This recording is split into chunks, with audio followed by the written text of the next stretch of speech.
The Lords of Carnage is the local motorcycle club in Tanner Springs. It basically runs this town, and what it doesn't directly run, it controls by influence, through protection deals it has with local businesses, or connections under the table with the local city government.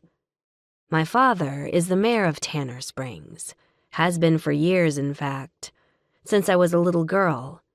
He's also cozy as hell with the Lords of Carnage. The motorcycle club helped him get elected to the position all those years ago. I'm not sure what kind of deal my father struck with the MC back then, but he's reciprocated their support by doing them all manner of favors ever since. The full nature and scope of these favors, I don't know, and I don't want to know. But I do know he and the MC are tight. Tighter than an outlaw biker club probably should be with the mayor of their town. But then, that's none of my business. The relationship between my dad and the club has only gotten tighter in recent years, too. Ever since my brother Gabriel decided to prospect for the Lords when he turned 18. Since getting patched into the club, he's been known around town by his road name, Angel.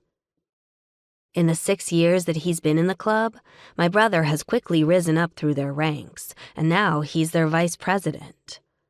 All of this means that, between my dad and my brother, there is almost no way for me to stay away from the Lords of Carnage when I'm in Tanner Springs.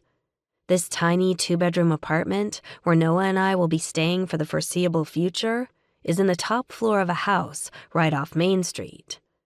The floor below houses the tattoo parlor that the Lords of Carnage frequents. So I don't really know whether the club or my dad got this place for me. But I'm guessing that the landlord, who lives in the house next door and whose name is Charlie, was only too happy to do a solid for the club and the mayor at the same time. Whether my father or the MC found the place for me, though, I hate like hell to be indebted to either of them. My father's political ambitions have always taken precedent over his family's needs, and I'm used to being ignored unless he needs something from me. His favors always come with a price.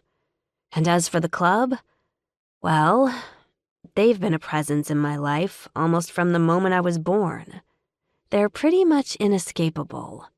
They own this town, and so, to some extent, they own practically everyone in it. I left Tanner Springs in part because I didn't want them to own me as well. Unfortunately, my life circumstances are such at the moment that I have little choice but to move back here temporarily and accept the help they've offered. If, in fact, they've offered it. But as soon as I'm back on my feet, my intention is to get myself and my son the hell away from here.